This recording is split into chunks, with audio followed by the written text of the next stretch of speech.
looking at some challenges also, like in this year 2022. The challenges, what I mean by saying, let's say currently there has been rise in cases in COVID, Omicron cases. Also, if you talk about interest rates hikes, that is also one of the things, or inflation. So how will these impact the overall market here in the year 2022 and also going forward? Right.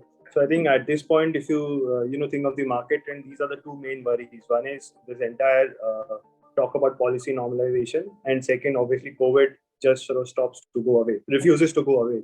Right. So I think on the first piece, I think policy normalization is a natural course in any economic recovery. Once the economy stops to need that support because it's sort of moving up on its own, policy has to be normalized. And in the context today where inflation, at least in the Western world, is continuing to be a challenge, I think it's very natural that policy will be normalized.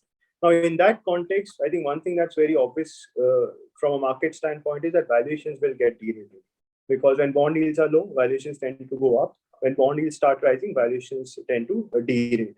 The important question, however, is that will the interest rate hikes be so high that it will derail the economic momentum?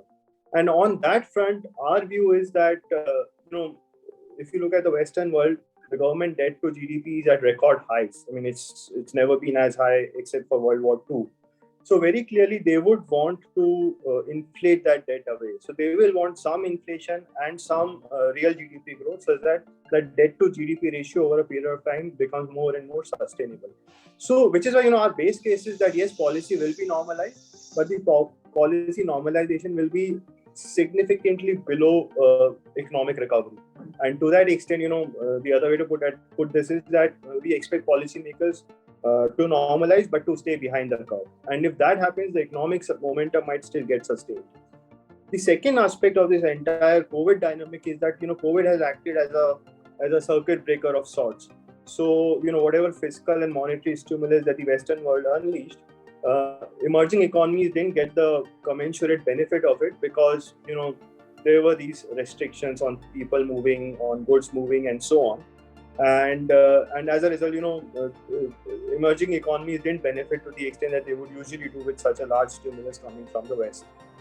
If COVID ceases to be a threat, then that movement of goods and services and people can just become far more freer.